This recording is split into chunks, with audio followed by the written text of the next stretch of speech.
सो hello everyone. Previous class में हमने देखा था, we were discussing about different centres of a triangle. मतलब हमने ट्रायंगल के कुछ स्पेशल मीटिंग पॉइंट्स के बारे में पढ़ा था और उन मीटिंग पॉइंट्स का हमने नेम दिया था। सपोज हमारे पास कोई ट्रायंगल था ए बी सी। हमने इनके कुछ मीटिंग पॉइंट्स के बारे में पढ़ा था और हमने फर्स्ट जो पढ़ा था वो पढ़ा था मीडियंस की मीटिंग पॉइंट का। मीडियंस उस लाइन को बोलते हैं जो अपोजिट वर्टेक्स से या फिर किसी भी वर्टेक्स से ट्रायंगल के अगर उसके अपोजिट साइड्स पे अगर एक लाइन खींचा जाए और वो लाइन अगर अपोजिट साइड को इक्वल में अगर उसे डिवाइड करे इक्वल लेंथ में, तो उस लाइन को मीडियन बोलते हैं। That means this line AD is median. तो मीडियंस के जो मीटिंग पॉइंट को बोलते थे वो बोलते थे हम लोग सेंट्रॉइड। ठीक है, अगर हम लोग तीन मीडियंस की बात करें जो तीनों वर्टेक्स से, तो उन तीनों के जो मीटिंग पॉइंट्स को बोलेंगे उसे हम सेंट्रॉइड बोलते थे। सेकंड हमने देखा था सर्कम सेंटर के बारे में। सर्कम सेंटर हम लोग किसे बोलते थे? सर्कम सेंटर हम लोग बोलते थे meeting points of perpendicular bisector. जो परपेंडिकुलर बाइसेक्टर होंगे साइड्स के, परपेंडिकुलर बाइसेक्टर, या फिर ऐसे लिख सकते हैं परपेंडिकुलर साइड बाइसेक्टर्स। मतलब ये तीनों जो साइड्स हुए ए बी बी सी और ए सी, इन तीनों के जो परपेंडिकुलर बाइसेक्टर्स होंगे, मतलब जो इन्हें बाइसेक्ट भी कर रहे होंगे, मतलब इक्वल हाफ में, और साथ साथ तीनों लाइंस के परपेंडिकुलर होंगे। मतलब इस लाइन के परपेंडिकुलर ये वाला परपेंडिकुलर बाइसेक्टर, इस लाइन के परपेंडिकुलर ये वाला परपेंडिकुलर बाइसेक्टर, और इस लाइन के परपेंडिकुलर ये वाला परपेंडिकुलर बाइसेक्टर। जो बाइसेक्ट भी कर रहा हो, अगर बाइसेक्ट कर रहा है तब तो इसी पॉइंट से जाएगा। कोई मीडियन जहां से मीट करेगा इस लाइन को, उसी पॉइंट से ये भी मीट करेगा। मतलब ये वाला जो लाइन है ये भी इसी से मीट करेगा, but it will be perpendicular. यहाँ परपेंडिकुलर एंगल होगा और ये बाइसेक्ट करेगा दो हाफ में।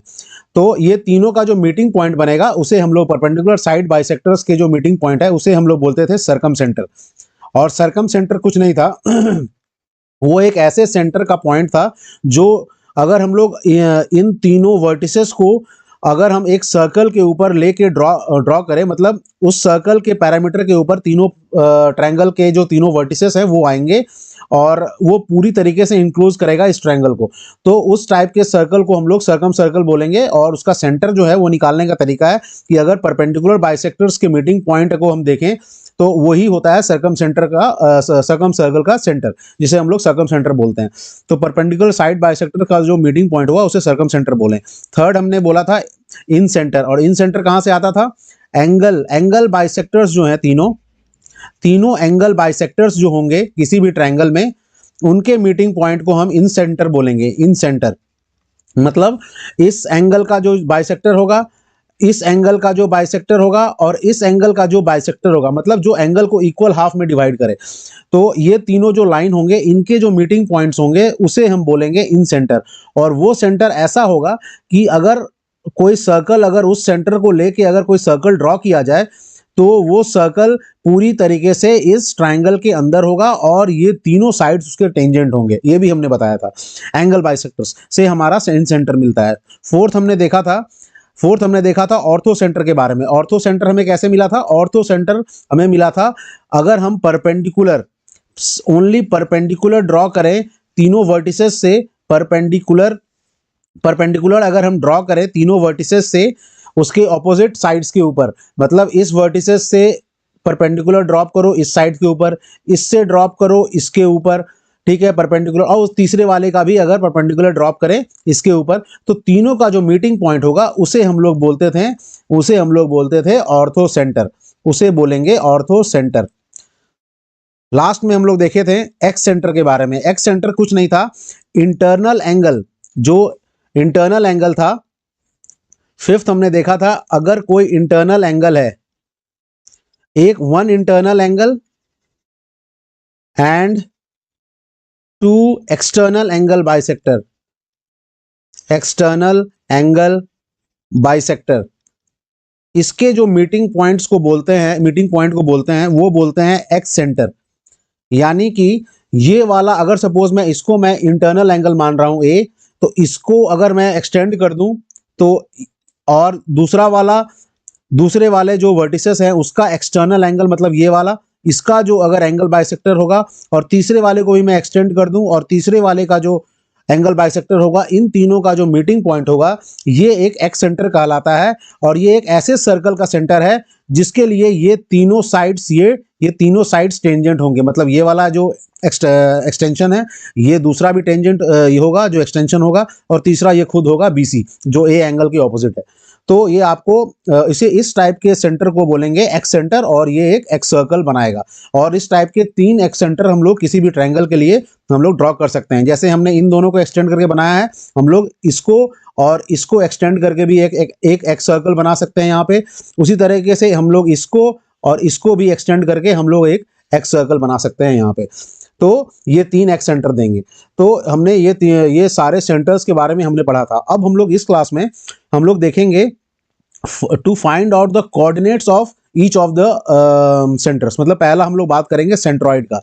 तो सेंट्रॉइड्स का कोऑर्डिनेट कैसे फाइंड करेंगे?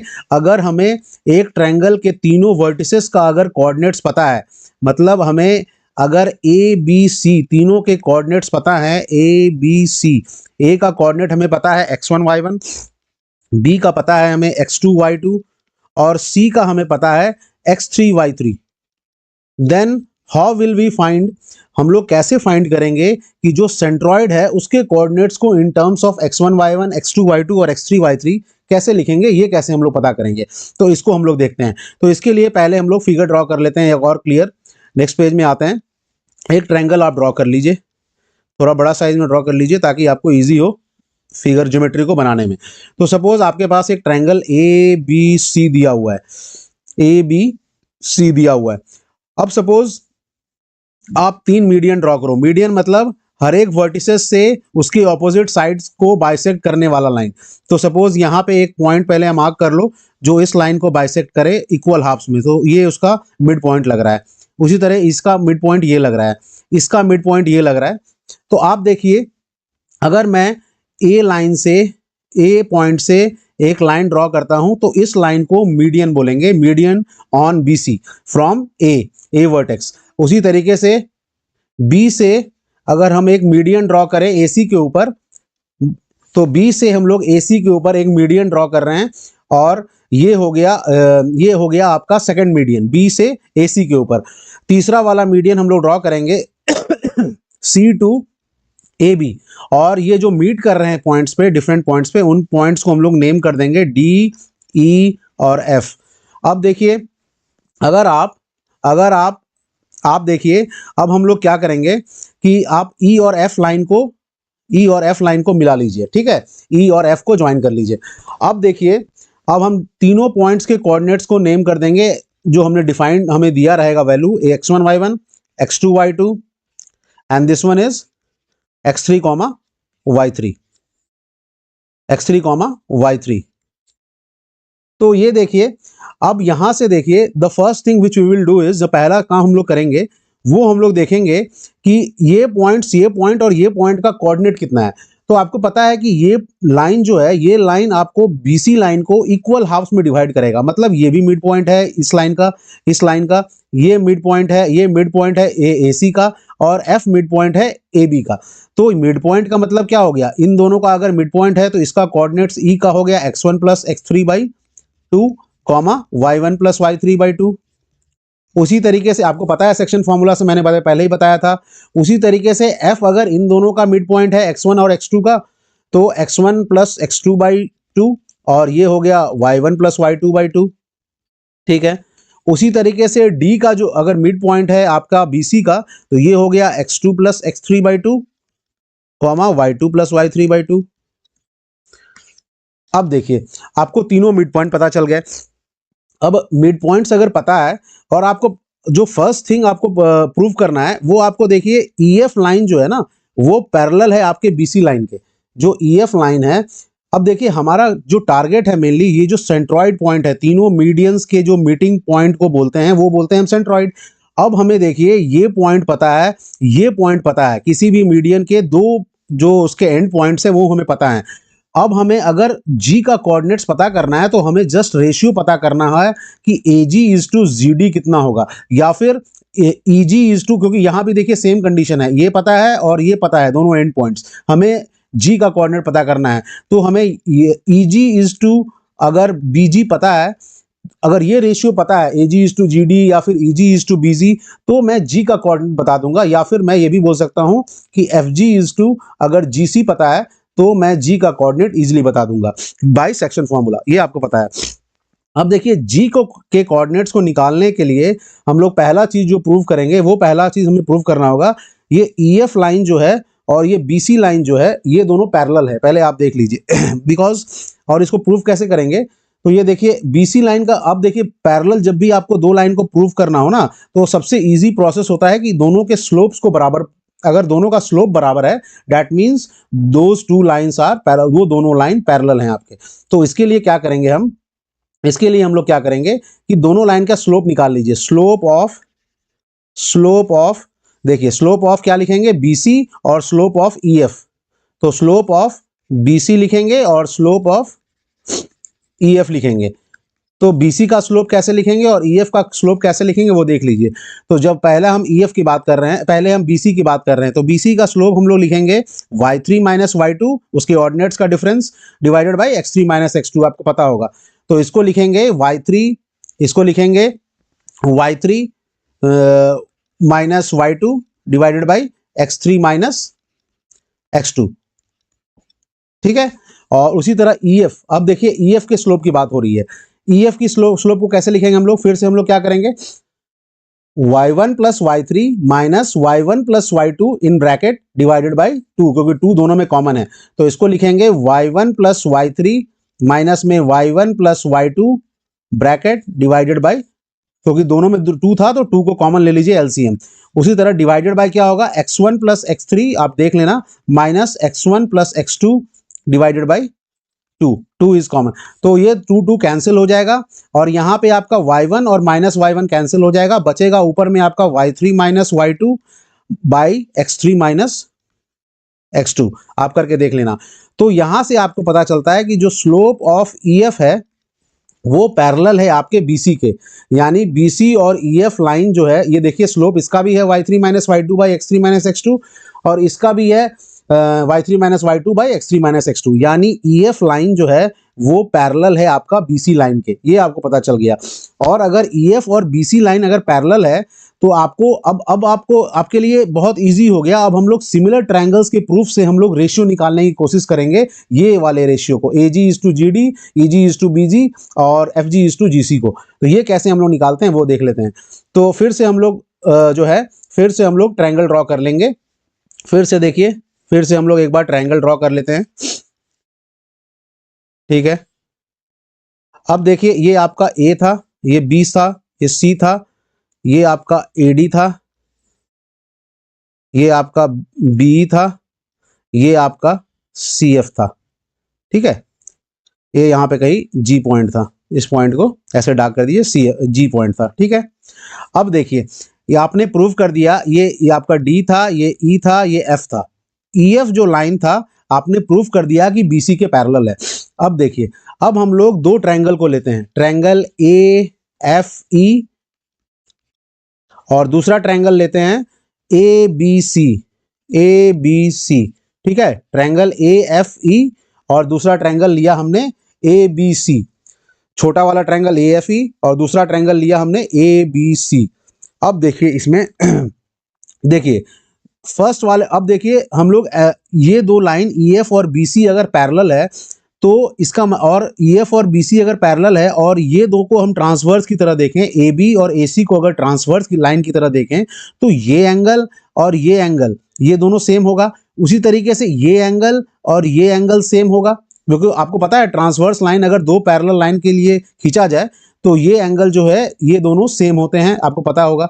तो ये वाला एंगल इसके एंगल बराबर होगा और ये वाला एंगल इसके बराबर होगा। तो ए प्रॉपर्टी आपका सेटिस्फाई हो गया सिमिलर के लिए। अब देखिए ये तीसरा एंगल जो है, ये तीसरा एंगल तो कॉमन है दोनों ट्रायंगल में, AFE में और ABC में, दोनों में ये एंगल कॉमन है। तो इसका मतलब आपका प्रूफ हो गया A बाई A, इसे लिखेंगे हम लोग by A by triple A, ये दोनों ट्रायंगल सिमिलर हैं। AFE is similar to triangle ABC। और दो अगर सिमिलर ट्रायंगल्स होते हैं तो आपको पता है कि उसके करस्पॉन्डिंग साइड्स का रेशियो बराबर होता है, यानी कि AF और AF जो हुआ छोटे वाले ट्रायंगल का और उसी के corresponding AB, AF by AB, ये रेशियो जो होगा this will be equal to AE by AC, AE by AC। और कौन सा है तीसरा साइड? तीसरा साइड EF बाई BC, छोटे वाले ट्रायंगल का EF और बड़े वाले ट्रायंगल का BC। तो यहां से देखिए ये EF और ये D, ये तीनों तो मिड पॉइंट हैं। तो मिड पॉइंट अगर हैं तो किसका मिड पॉइंट है? AB का मिड पॉइंट है F, AC का मिड पॉइंट है E। तो यहां से आपको दिख रहा होगा ये रेशियो तो AF बाई AB कुछ नहीं है या AE बाई AC कुछ नहीं है, 1/2 है, हाफ है। तो अगर ये हाफ है तो EF बाई BC भी हाफ है। ये आपको यहां से पता चल गया कि योर EF बाई BC, ये पहला चीज आपने प्रूफ कर लिया कि EF by BC is equal to half. अब अगर EF बाई BC आपको हाफ मिल गया है, ये आप रेशियो को ध्यान में रखिए और ये आपका यूज होगा आगे। अब देखिए पहला चीज हमने निकाल लिया by triangle AFE and triangle ABC के सिमिलैरिटी से हमने निकाल लिया EF by BC is equal to half.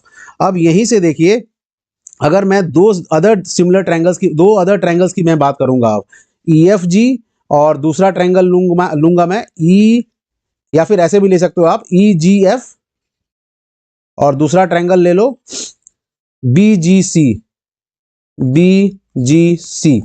तो इन दोनों ट्रायंगल्स की अगर मैं बात करूं, ये छोटा वाला ट्रायंगल और ये वाला ट्रायंगल, तो इन दोनों ट्रायंगल्स में देखो कि आप देखो कि जो एंगल है अभी भी EF और BC क्या है? पैरेलल है, और ये एक ट्रांसवर्स की तरह काम कर रहा है, ये BE और ये FC। तो अगर ट्रांसवर्स है तो आपको पता है कि ऑल्टरनेट एंगल्स इक्वल होते हैं, तो यानी ये एंगल इसके बराबर होगा, ये एंगल इसके बराबर होगा, और ये दोनों तो बराबर है ही। तो यहां पे भी पता चल गया आपको कि by triple A triangle EGF is similar to triangle BGC। ये ट्रायंगल और ये ट्रायंगल सिमिलर हैं। तो अगर ये ट्रायंगल भी अगर सिमिलर हैं तो रेशियो से आप यहां पे लिख सकते हो। आप नेक्स्ट पेज में आ जाओ, आप नेक्स्ट पेज में आ जाओ। आप यहां पे लिख सकते हो अगर triangle EGF is similar to triangle, क्या था, ट्रायंगल BGC, अगर ये दिया हुआ है तो आप यहां से लिख सकते हो कि इसके करस्पॉन्डिंग साइड्स का रेशियो बराबर होगा। मतलब जो बड़े वाले का करस्पॉन्डिंग साइड्स मतलब क्या होता है? अब देखिए ये लिखने का भी एक तरीका है। जो E के करस्पॉन्डिंग मैंने लिखा है वो लिखा है दूसरे ट्रायंगल का B। क्यों? क्योंकि ये एंगल इसके बराबर है, तो E अगर B के बराबर है एंगल तो आपको E के साथ B को ही लिखना पड़ेगा। फिर उसके बाद F का लिए देखिए C के बराबर है एंगल, F वाला एंगल जो है वो C के बराबर होगा इन दोनों ट्रायंगल में। तो यहां पे देखिए आपको F के करस्पॉन्डिंग C लिखना पड़ेगा, और दोनों में G कॉमन है तो G बीच में आएगा। तो इसीलिए EGF is similar to triangle BGC। अब देखिए यहां से अगर ये सिमिलर है तो इसके करस्पॉन्डिंग साइड्स कौन कौन होंगे? यहां से मैं लिख सकता हूं EF बाई BC। देखिए ये साइड जो है ये छोटे वाले ट्रायंगल का EF है, और ये साइड बड़े वाले ट्रायंगल का BG है जो एंगल G के ऑपोजिट में है। तो इन दोनों का ratio EF by BC is equal to क्या होगा? अब देखिए इस छोटे वाले ट्रायंगल में ये वाले एंगल का ऑपोजिट क्या है? FG, और क्योंकि इसके करस्पॉन्डिंग एंगल इक्वल कौन सा है? ये, तो FG बाई ये क्या लिखेंगे? GC। FG इसके ऑपोजिट क्या है बड़े वाले में? GC, तो FG बाई GC, तो यहां लिखेंगे FG बाई GC। ठीक है, उसी तरीके से हम लोग लिखेंगे, उसी तरीके से हम लोग जिस तरह FG बाई GC लिखा है उसी तरीके से हम लोग लिखेंगे इस एंगल के अपोजिट क्या है? ये EG, तो EG बाई BG लिखेंगे, ये लिखेंगे EG बाई BG। और आपको पता है EF बाई BC तो आपको पहले से आपने निकाला हुआ है, आपने पहले ही निकाला था कि EF by BC is nothing but 1/2। अब देखिए यहां से आपको बहुत ही इंपॉर्टेंट रेशियो पता चल गया जिसको आप निकालने की कोशिश भी कर रहे थे। EF बाई BC अगर 1/2 आपको निकल गया, that mean FG by GC भी 1/2 है, EG बाई BG भी 1/2 है। और यही तो आप निकालने की कोशिश कर रहे थे। आप जो कोशिश कर रहे थे EG by BG, FG by GC, यही तो निकालने की कोशिश कर रहे थे हम लोग। और अगर ये पता है तो ये इसका मतलब है कि जो तीसरा मीडियन जो है ना AG बाई ये DG बाई AG, ये भी रेशियो वही होगा, DG बाई AG ये भी रेशियो वही होगा। अब बस उसके लिए क्या करना होगा कि आपको इधर से तीसरा मीडियन जो है ना, इस लाइन को ड्रॉ करके, ये एफडी को ड्रॉ करके, उसके बाद ये दोनों सिमिलर ट्रायंगल्स में देखना पड़ता है। आप देखते हैं तो आपको सेम आता, ये डीजी बाई एजी भी आपका 1/2 होता। यानी जी सेंट्रॉइड पॉइंट जो है वो 1:2। इसका मतलब क्या हुआ? इसका मतलब हुआ कि ये पॉइंट जो जी है ये किसी भी मीडियन को 1:2 के रेशियो में बांट रहा है। मतलब सी एफ लाइन को 1:2 के रेशियो में, बी लाइन को 1:2 के रेशियो में, और एडी लाइन को 1:2 के रेशियो में। तो ये हो गया आपका मीडियन लाइन। और आपको पता है कि अगर आपको रेशियो पता चल गया तो आपको पहले ही पता है ये x1 y1 है, ये आपका x2 y2 है, ये आपका x3 y3 है। और अगर ये तीनों पॉइंट पता है और आपको निकालना क्या था, आपको ये पॉइंट भी पता है, कितना था आपने निकाला था, x2 plus x3 divided by, sorry ये x1 है ना, तो ये x1 plus x3 divided by 2, comma y1 plus y3 divided by 2। ये आपको पता था ई पॉइंट। तो यहां से आप देखिए EG बाई BG। अब मैं फिर से एक फ्रेश डायग्राम बना ले रहा हूं, फिर से फ्रेश डायग्राम आप बना लीजिए। ये फ्रेश डायग्राम आप बना लीजिए।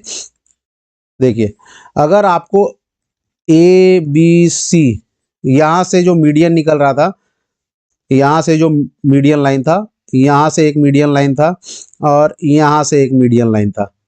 अब देखिए ये जो था आपका सेंट्रॉइड था जी। अब देखिए इसका x1 y1 था, ये x3 y3 था, दिस वाज x2 y2। ठीक है। अब देखिए ये था आपका x1 plus x3/2, mid point था ये था आपका BE, ये था D, ये था आपका F, और ये था आपका y comma y1 plus y3/2। तो अब देखिए आपको ये कोऑर्डिनेट पता है, ये कोऑर्डिनेट पता है, और आपको रेशियो पता है, ये 1:2 का रेशियो है। EG:BG कितना है? 1:2 का रेशियो। तो आप G का कोऑर्डिनेट इजीली बता सकते हो। कैसे? सो सपोज हम लोग G का कोऑर्डिनेट्स को, सपोज हम लोग मान लें कि ये x, y है, G coordinate is x, y। तो आप देखिए आपको पता होगा सेक्शन फॉर्मूला से कि अगर हमें पता है कि कोई भी स्ट्रेट लाइन है और उसके दो एंड पॉइंट्स पता है हमें, जिसके जो दो पॉइंट से मिलाने से बना है स्ट्रेट लाइन x2, y2 और x1 plus x3/2, y1 plus y3/2। तो इन दो से मिला हुआ जो स्ट्रेट लाइन होगा, अगर कोई भी पॉइंट उसे किसी रेशियो में डिवाइड कर रहा है तो हमें सेक्शन फॉर्मूला उसके लिए पता है। और उसके लिए हम लोग x और y क्या लिखते हैं? तो x का सेक्शन फॉर्मूला है m1x2 plus m2x1 divided by m1 plus m2। और आपको y का फॉर्मूला किसी भी पॉइंट का जो उसे किसी रेशियो में बांट रहा हो, जैसे यहाँ पे g पॉइंट जो है सेंट्रॉइड, वो 1:2 के रेशियो में इसे बांट रहा है, तो आपको पता है उसका फॉर्मूला m1y2, y का होगा m1y2 plus m2y1 divided by m1 plus m2। तो यहाँ से देखिए ये फॉर्मूला आपको सेक्शन फॉर्मूला से मिल जाता है। और अगर आपको ये फॉर्मूला पता है और आपको m1:m2 का रेशियो कितना दिया हुआ है, m1/m2 इज नथिंग बट, अगर हम 1/2 मान रहे हैं। अब देखिए m1 किसको मानेंगे? m1 माने हैं 1 इस वाले को, और m2 माने हैं इसको, देन तभी तो m1/m2 1/2 है। अब देखिए आपको ये हमेशा ध्यान में रखना पड़ेगा, अकॉर्डिंग टू दिस फॉर्मूला, ये फॉर्मूला के अकॉर्डिंग जिस साइड भी आप m1 मान रहे हो, उस साइड के कोऑर्डिनेट्स, उस साइड का जो कोऑर्डिनेट होगा, मतलब m1 के नजदीक वाला जो कोऑर्डिनेट है उसी को x1 y1 बोलेंगे, और m2 के साइड वाले कोऑर्डिनेट्स को x2 y2 बोलेंगे। तो यहाँ पे इस स्ट्रेट लाइन में इस फॉर्मूला को अगर हम यूज करना चाहें तो x1 y1 इधर वाला होगा, x1 प्लस x3/2 को हम x1 बोलेंगे, y1 प्लस y3/2 को हम y1 बोलेंगे। उसी तरह x2 y2 कौन सा है? यही वाला x2, y2, क्योंकि m2 के साइड वाला x2 y2 होता है। तो ये देखिए ये आपको समझना पड़ेगा, m1/m2 रेशियो में अगर m1 जिस साइड मान रहे हैं उसी साइड x1 लेंगे, x1 y1 लेंगे। तो अगर इस फॉर्मूला से हम निकालने का कोशिश करें, अगर हम लोग यूज करके निकालने का कोशिश करें सेंट्रॉइड के कोऑर्डिनेट्स को x, y को, तो x का वैल्यू कितना आएगा? x का देखिए m1 का वैल्यू कितना है? अब देखिए m1 का वैल्यू है 1, और x2 का वैल्यू कितना है? m1 का वैल्यू है 1, और x2 से मल्टीप्लाई करना होगा। आपको पता है कि m1 को x2 से मल्टीप्लाई करना है, दूसरे साइड के कोऑर्डिनेट से, दूसरे साइड का जो पॉइंट्स है उसके कोऑर्डिनेट से। तो m1 इंटू x2, तो ये x2 तो यहाँ पे देख ही रहा है आपको, x2 ही है, तो m1 इंटू x2, और m1 का वैल्यू कितना है? 1, तो 1 इंटू x2 प्लस क्या है? m2 इंटू x1, m2 का वैल्यू है 2, और x1 कितना है? तो ये आप देख लीजिए x1 कौन सा है, ये वाला। तो x1 यहाँ पे x1 plus three x3 by two है, तो यहाँ से आपको मिल जाएगा 2 into x1 plus x3 by two. ये हो गया m1 x2 plus m2 x1 divided by m1 plus m2। तो यहाँ से आपको जो कोऑर्डिनेट मिलेंगे वो आपको मिलेगा, x का वैल्यू आपको कितना मिला, x का वैल्यू आपको मिला x2 प्लस ये 2 कैंसिल हो जाएगा, x1 plus x3 divided by 3, या फिर इसको ऐसे भी लिखते हैं x1 plus x2 plus x3 divided by 3। तो ये आपको x का कोऑर्डिनेट मिल गया, सेंट्रॉइड का जो एब्सिसा है x, उसका कोऑर्डिनेट मिल गया x1 plus x2 plus x3 by 3। उसी तरह y कैसे निकालेंगे आपको पता होगा, m1 इंटू y2, m1 फिर से 1 है और y2 देखिए कितना है, y2 आपको इस साइड का y लेना है, इस साइड के पॉइंट का, तो y2 तो ये y2 ही है। तो आप देखिए यहाँ से 1 into y2 plus m2 is 2, m2 आपका 2 है और y1 कितना है, y1 प्लस y3 बाई 2 ये है आपका। तो 2 into y1 plus y3 divided by 2, और इसको डिवाइड करेंगे हम लोग, इसको डिवाइड करेंगे m1 प्लस m2 से।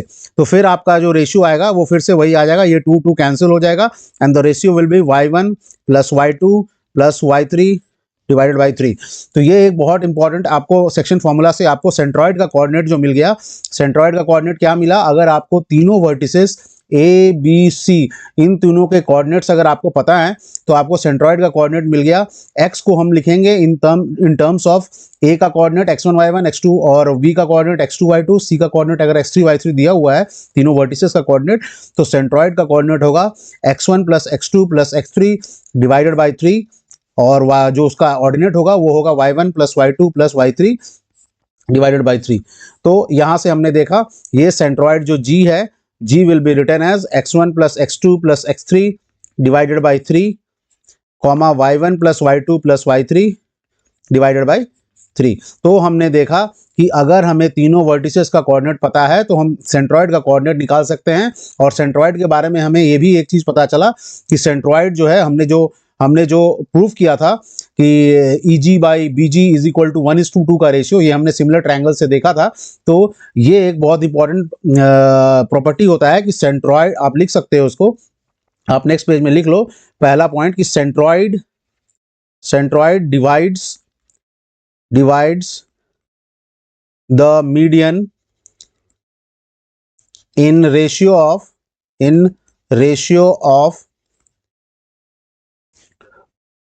1:1 या फिर 1:2, आप जिस साइड से भी लिख रहे हो उस साइड से आप देख लो। तो सेंट्रॉइड्स जो है वो डिवाइड करेगा, अगर हम लोग इस साइड से बात करें, अगर इस साइड से बात करें किसी भी वर्टेक्स के साइड से, देखिए ये जो रेशियो हम लोग लिखेंगे ये वर्टेक्स के 2:2 in ratio of 2:1 from vertex side, ठीक है।